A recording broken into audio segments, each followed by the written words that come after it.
Welcome to Inside Design with Kandrak and Cole, hosted by two nationally published Atlanta interior designers, Joanne Kandrak and Kelly Cole. These energetic women are also world travelers, charity givers, and bloggers with a wealth of information to share and stories to tell about the interior design world.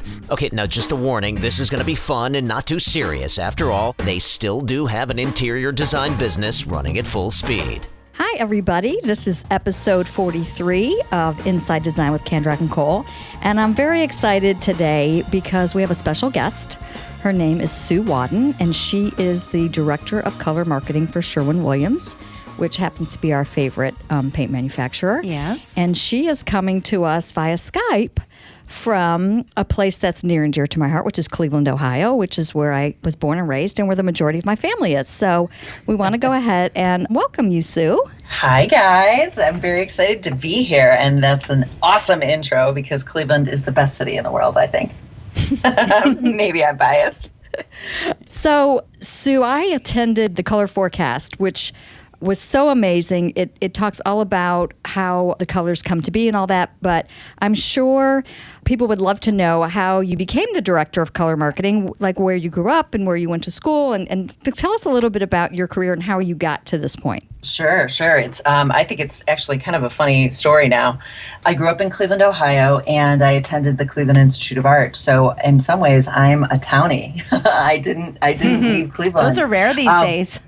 It's really rare, and it's really rare to be in the design field because Cleveland, while it's got a very solid design community, it's not huge. So I attended the Cleveland Institute of Art. I have a BA in interior design. And in my senior year, I got a phone call on the payphone at the Cleveland Institute of Art because it was 1998. Oh, that's hilarious. And it was my boyfriend at the time, now husband, calling and saying, hey, I ran into this lady and there's an internship at Sherwin Williams in their color department. You got to give her a call. So I connected with the director at the time and got this internship. And it is, I literally graduated on Friday and started full-time on Monday that May. Oh and I have been at Sherwin Williams ever since. So it has been it's a 20-year career. Wow, that's really cool. That's awesome. That's really cool. It's such a great story. It's such a great Sherwin story because I love this company and I love what I do. But I mean, I truly love what I do, and it's such a unique job. Not many people know what color marketing is or the importance and value it is to a coatings company or an auto company. Or I mean, it's a really unique way to bring color in outside of interior. So we can talk about that a little bit further as we go along. So what did you start out doing? Like, what was your internship? What did you start out doing? So I worked in our color marketing and design department. So I was part of a design team, and I did color forecast or color work, like basically color consulting for commercial accounts. So for 5 years, I worked on industrial and marine consulting. So I was in any kind of manufacturing you could think of. I did bridge and highway work. I worked with the Department of Transportation in all sorts of different areas. I've been in chicken processing plants and pulp and paper mills. I mean, you name it. And I helped with color selection in those environments because, you know, typically engineers are terrified of color. And so it would just be gray environments. And really, color has a great place in the industrial environment. So that was the first 5 years, which I loved. It's weird, but I loved that job. That was great.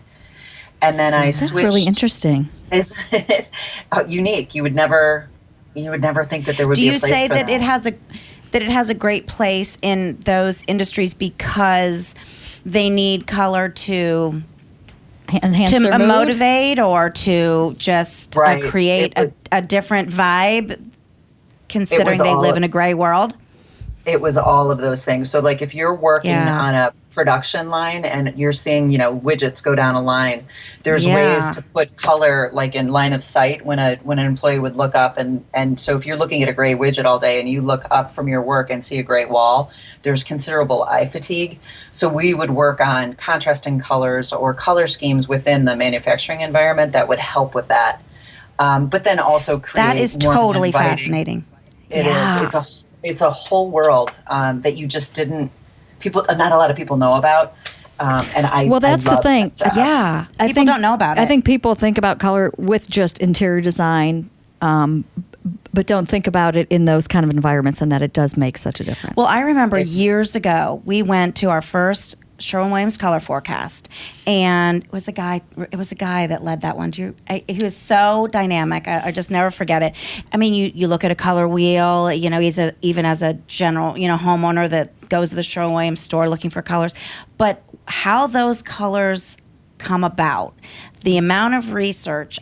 We did a blog on it. It was like this many travels to this many countries, this many meetings at this many conferences. Like the amount of research and delving into nature and industry. I mean, how these colors come about fascinated me. Well, that's what I loved about. I don't know, a month or so ago, I went to a local meeting, and it was for CEUs for some of the designers there, but it was our Sherwin Williams rep here in Atlanta. And that video that we saw was so fascinating on how, I would love to talk to you more about that, like the process and how many people, because I remember asking the rep, how many people does it take to do this, or how does this happen? And she said, Sue Wadden, the color marketing person. I was like, well, we need to talk to her because I am so impressed by this. And I would love for our listeners to be able to see it and for you to tell us, like, how long does it take? And, what was the process? How many people help you? Sure. What do you do? So we have a great website that supports Colormix. It's, if you look up swcolorforecast.com, you can see all the videos and all the supporting materials. It's a great place to kind of get the download on everything Colormix for 2019. But the process is really exciting, and it's a team. It fluctuates anywhere between 12 and 15 Sherwin Williams employees from all different disciplines. So we've got 2 members from Latin America, architectural. We've got wood care. We've got plastics and sort of resin. We've got interior designers on our team. We've got myself, color marketing, and I kind of manage like designer marketing and getting that input. And then we've got people that I want to be on that team next year. It's pretty fun. Yeah, let's ditch what we do. Let's watch. I want to be on that team. Okay, keep going. I'm sorry to interrupt you. Yeah. I just got so excited. That's Okay, okay. So then, and we have a couple field representatives, our architect and designer account executives, and they bring in the perspective of designers, what designers are seeing, what they're talking about. So in February, first week in February, everybody gets researching, talking about, presenting everything that each of us have seen in our disciplines and building stories. So for example, this year in last February 2018, we had 6 really strong stories that we wanted to tell. And that is ultimately what became our color forecast. But what's different about this year versus other years is we wanted to start with a palette of colors first. So we are a paint company. It is about paint colors. We know how important that is beyond the storytelling. But like for designers, there's always key colors. Designers are so sophisticated. We know, gray, like every designer I know is a little bit done talking about gray because we've seen it so strong for 5 years and loved it. And now neutrals are changing and they're shifting. And so I wanted to be able to have that conversation with designers beyond the story to be kind of like, hey, here's the thing. Bone white's going to be super important. Watch how grays are going to warm up. They're not going to go full beige, but they're going to be more bone white, mushroom whites. And so we felt like talking about a palette of 42 colors, that was kind of the number we ended up with, was an important starting off point. And then the stories that we curated out of that, that's the fun. That's where the inspiration and excitement sort of build. And what were those 6 stories? So the stories are naturalist. Let me see if I can go online. I always mix them up. So we will start with. This isn't a test. I think the naturalist was my favorite. My favorite that one too. So we started with shapeshifter. There's wanderer. Then we've got enthusiast, aficionado. Raconteur, which is storyteller in French, and naturalist. So that was the 6. And each story is uniquely different. So, for example, shapeshifter is all about how space is influencing pattern and texture and color. We've seen space references, for the last 18 months come on really strong, whether it's in fashion or in just pop culture. And Elon Musk, privatization of space. We're continually seeing the space age references. And so we put together a palette that's sort of reflective of that. Wanderer is really stemmed from fashion as well. This year's inspiration is really strongly tied to fashion, which is unique from other years. But last winter, French designers were all about the American Southwest on the runway. And I mean, like cowboy chic, cowgirl chic. And we have, that was unique. We haven't seen that in a while. And I continue to see how that is going to evolve into like the new bohemian look. So instead of focusing on like, South American sort of tropical vibe, it's going to move to kind of like a desert modern look, which is iconic of Ralph Lauren in the 90s. I think we're going to see an evolution out of kind of like what we look at as global boho, bohemian chic, just sort of this American desert vibe. So that was what Wanderer was about. Aficionado is reflective of British culture and how we're seeing a lot of tweedy menswear emerge in textiles and design, sort of this like classic, timelessly British, Scottish aesthetic. So that was really where Aficionado started. Naturalist is a beautiful palette, and it's botanical. So you always kind of that's the one. That's the one I love, the Naturalist one. Yeah. Yep. So the participants on your team really need to be incredibly intellectual and savvy as to the trends of the world. I mean, Absolutely. And it makes so much sense when you say it. You're like, of course, Elon Musk. We all know Elon Musk and privatization of space. And then you think British and you think Meghan Markle. And it all makes sense when you say it. But if you had said to me, well, what are, the trends of, I would be like, oh, I don't know, Right. But it makes so much sense. Each person has their own assignment. So like I cover macro trends. I can't possibly put together all knowledge of all things. So I handle the big themes. Like what are we seeing, holistically across the globe as like big ideas.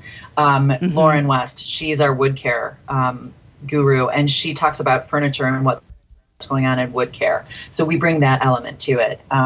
For interiors, we talk about what's going on in home building. And, so each designer comes to the table with their strong references, and then we kind of build out from there. So it's not so overwhelming because you can lose your mind. It can get really overwhelming if you had to do all those things. Absolutely. And I think, so what would you say to a listener who's listening to all this and it's all so exciting and you think about it for, your home or your office or your fashion or whatever, and they get instantly overwhelmed, like, I can't keep up. I can't change all the time. I can't, just go with the flow. What do I do? And so what would your advice be? I think take these design trends as what they're meant to be, which is inspirational, educational, and just simply beautiful. I would obviously, because I am an interior designer, I get it. You're not going to constantly change the colors in your home, but maybe sometimes you'll find a spark in a trend report that is like, oh, I love it. I gravitate towards that. I'm totally naturalist. I need to paint my living room, and I love that bone white. I think about that too when I look at there's 42 colors, and people are probably thinking this is just being paint on the wall, but I'm thinking that all of those colors, like the naturalist, the mix of like that kind of the chartreuse and that pink, like how beautiful would a room be with that bone color wall, but then mixing in those pillows or having art in those colors, like to get that whole feeling. Exactly. I think is what I think people probably don't realize when they're looking at those colors, because I think they're, so these are the new paint colors for 2019? Yeah. But if you, like you're saying, somebody might find that spark and realize something about themselves, like we were talking about, Joanne came in that day, she goes, I think I know exactly what story you're going to fall into, but tell me what you think. And, she goes, I'm naturalist. What are you?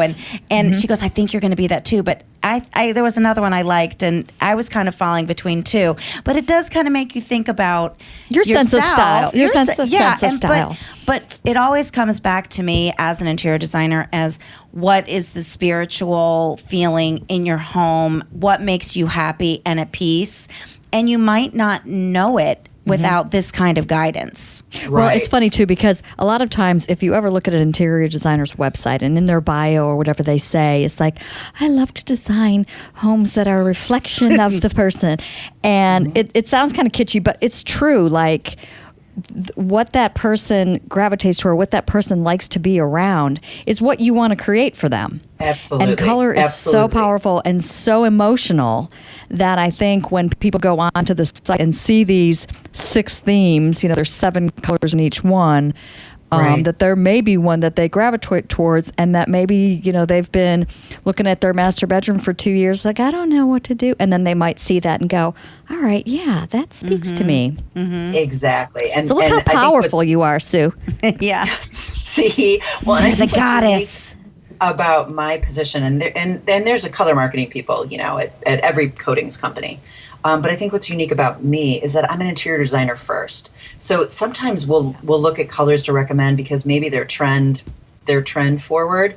But I'm like, I would never put that in my house, ever, not ever, nor would any interior designer I know. So I think sometimes the forecast that we're working on now, I definitely put through the lens of a designer at the end of the day. And we want these colors to be beautiful and usable and make sense and be tied to the industries that we're supporting. So it's all kind of tied together. So I for myself look back and say, we're doing this for designers first. That's the primary audience that Colormix serves. And ultimately a homeowner, but this is for designers. This is a gift to them, so to speak. Yeah, which is great. This is just totally like off topic, but I'm sure most people want to know this, and I really want to know this. Who is behind naming these colors? Like, is there a person that has a title of color namer? Because I want that person's job too. And don't you want to ask the OPI nail color, people the same exact question? I'm fascinated.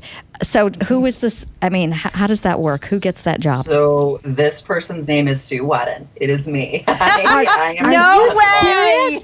Wow, you're even more powerful than I thought. Oh my gosh, she's a goddess. Wow. It is a very fun, very aggravating job to name colors. And let me tell you why. So Sherwin Williams has been around for 150 plus years. And as you name and develop new colors, you cannot duplicate names because they live forever in our database. Yeah. So every time we launch a new color program, we have to come up with unique names. And there is something like 32,000 names that we can't duplicate over all these years. Oh my gosh. It's so do you just sit down with a couple bottles of wine? I mean, how do you get those words out of your head? Sometimes that happens. What's so funny is I think that people get really caught up with the names. Like, so for example, I know if someone says they don't really like gray, let's just say, and I'm getting ready to show them a color, but it's called modern gray, even though it might not be really gray. And I say, I'm not going to tell you the name of this color. Look at that and see if you like it. Or like egret white. Someone said, I don't really want white on my walls. So those colors, I mean, psychologically, people... What was the color you picked this week that the lady freaked out? Egret white. Oh, egret white. Okay. Yes. She was like, oh my God, white? And we're like, but in your house, it's this beautiful, soft gray. So, don't freak out. But she was like, what? It is really, really challenging. So you mentioned OPI. They can come up with anything they ever wanted to say and be super expressive because they can, because it's nail polish and cosmetic, and there's naturally just an acceptance of sort of far out there colors like goth or, I'm trying to think of some of their more like hilarious Bubble names. Yes, but you Susie can't goes do that to with Pyrenees or whatever. Yeah. Yes, because these colors last forever. So as much as you think it would be like, oh my gosh, you could just pick any name that you've ever thought of, it's really about research and making sure it's the right name for the right color because it's going to be around for 50 years. So, like, where's your starting point? Like, so say there's this new green. In your head, do you have like an instant thought or vocabulary word that comes to your mind? Or do you, how do you start? Yeah, so I would say I'm looking at like a really true like verdant green, like a grass green right now. It's on my desk. I would just start ideating colors that pop into my head, like stream of consciousness, like write every thought down about those greens. And then I would build from there to make it just a little more clever or a little designer-like or maybe even simplify it. I mean, you just kind of go down that path. There it is, clever green. Clever green. There you go. But I mean, I love it. Somebody would be like, why is that green clever and why isn't this green clever? I'm offended. I'm the other green and I'm offended. Like, you have to be really thoughtful about and this. then does it go through it? Does it go through an approval process? Yes, it goes to legal. We make sure that, oh my God, it goes to legal. It does. We're not doing anything offensive or saying anything offensive, because of course we would never want to do that. But you're a designer, so you go down a path, you're like, this is the most amazing thing I've ever seen, and somebody else would interpret it differently. I'm trying to think of a good because example. Everybody gets that. Offended these days. All right, so this is a good point. Last year, Oceanside was our color of the year, and we were all excited to launch it. We were going to launch it on the Today Show. It was going to be so exciting. And about a week before launch, the hurricanes hit in Houston and the South. Right. And I was like, I am not going on national TV talking about how beautiful the ocean is when it's wreaking havoc on half of America right now. And so we pushed the launch, and because these colors have power and these words have power. So you just have to, we have to do our best to be good stewards of that and not be offensive. It can be a challenge. That is so fascinating to me. I'm still stuck on the whole widgets and creating color in the factory so that when the employees look up, they see a color that motivates them. I think that's like the coolest thing I ever heard in my life. It is. I've done several different things in this career, and that was one of my favorites. So what other industries have you worked with outside of our interior design world that have really benefited from the power of color? Oh, definitely. We worked with a flooring manufacturer last year that wanted to do resilient floor tile in brighter colors to be more marketable. And so they worked with our team to develop a new palette of colors. I mean, you name it. I've worked with Boeing in some of their manufacturing plants. So like automotive and transportation, those are big segments for us. Apartment buildings and home building. I mean, color has its own unique signature in each different market, and it's amazing how different. So if you're an apartment owner and you want to market to millennials, right, to get in or even younger, younger generations to come in and rent apartments, you want to offer colors that reflect that sort of youthful vibe, right? What kids are seeing today as they get out of college and want to get their first apartment. Whereas if you're talking to home builders, you want a color palette that is engaged with whomever you're selling to. And, that can be very different from a 30-year-old to a 55-year-old empty nester. So color plays an important role there. It's sometimes subtle, but for me, it's really about finding the right voice or tone of voice for color for each of these segments. For designers, designers love seeing bold, beautiful color, but they want to know what's going on in neutrals right now. And we can talk about trends and we can talk about that sort of future thinking realm with designers, but at the end of the day, they need to know what's the best neutrals, what are the best whites, what are the colors that are going to help them do their jobs better and more easily with their clients. So it's just very different. So tell us, for the people that are wondering if they should keep their gray walls, what is your take on the gray, the beige? Like, what if someone were to say to you, "Yes, is gray going to die?" Yeah, what's happening with gray? So I would never want to say that because it would infuriate millions of people that just painted everything they own gray.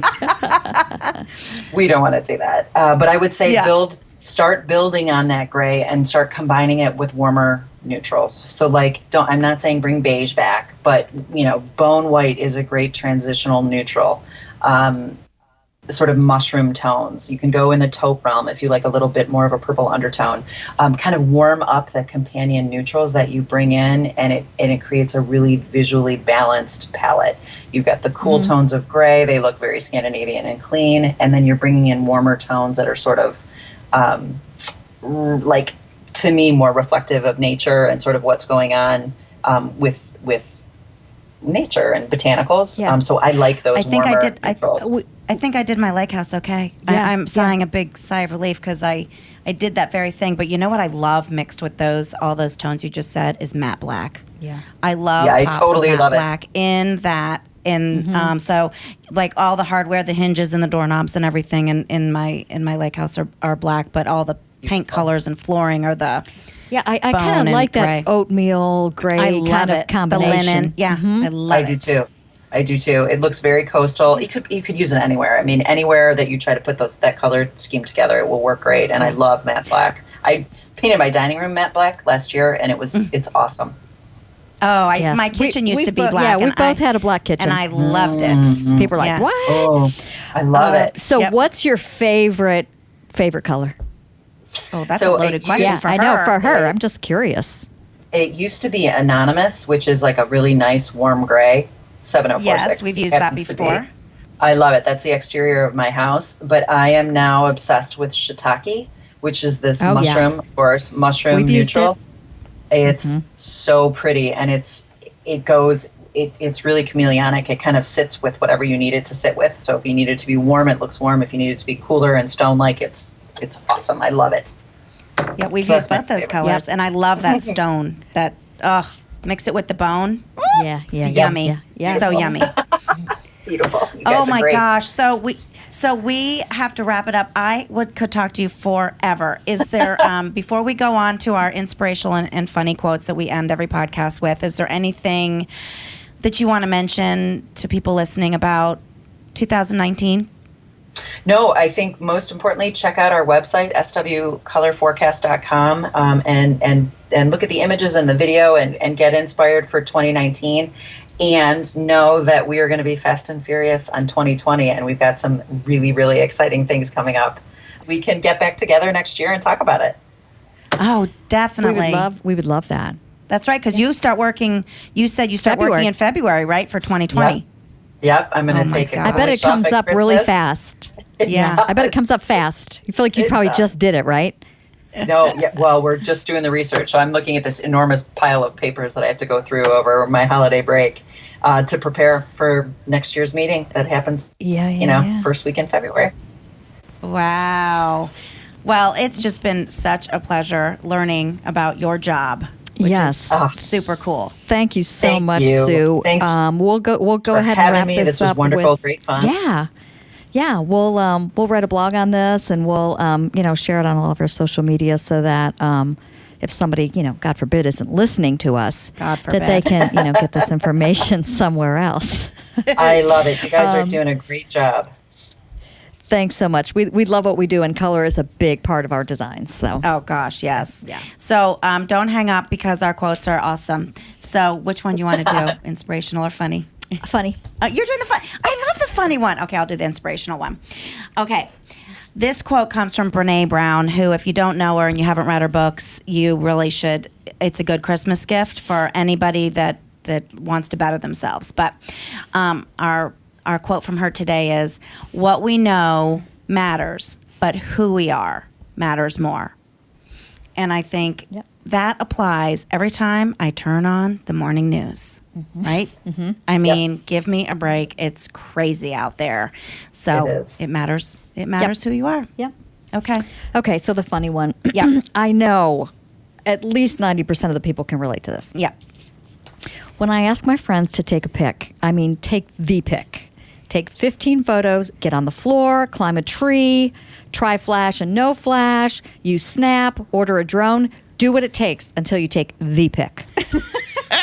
And don't stop until you get it or it's not getting posted. Or how about it, like you've got 6 people in the photo and someone off the street, you'll say, would you take this for us? And they'll come and they'll go, look at it, see what you think. I'm like going, oh, this person has no idea what they're asking because all 6 people are only looking at themselves. And if they don't look good, that picture has to be retaken. Well, only ask a millennial. If you're out in public, do not ask anybody but a millennial. My kids are like, Mom, you're so short. Get on a stool before you take that picture of us. Like, oh my gosh, okay. And I still cannot put my hand on my hip. I'm so sorry. No, I just can't do it. I can't do it I can't either. stick my chest out and put my hand on my hip. I can't do Right. it. Nope. Kick Nope. your foot out. Yep. Oh, I got that. That's That's for my right. world Not too. doing it. Oh, I know what someone said. If you're standing next to someone, you go behind them like you're hugging them, and then you squeeze the back of their neck so that you pull any of the wrinkles back. If you could squeeze back my double chin, every picture you need to squeeze my neck. We'll be working on that. We'll be working on that. Well, All right. everybody, hope you all have a wonderful holiday. We are going to take some time to rest and relax because 2018 has killed us. Yep. But this is the year that we launched this podcast, and we've had so much fun doing it. And we hope that we're bringing you good information and cool, fun guests like Sue. And thank you so much for listening. Have a great day, everybody. Thanks, everybody. Join Joanne and Kelly weekly for a lively conversation about trends, travels to industry events, current design projects, the good, the bad, and the ugly, do's and don'ts, product recommendations, and more. Be sure to follow the fun on Facebook. They're on Instagram at Kandrak-Cole, and of course, you've got to visit them online at kandrak-cole.com for more information.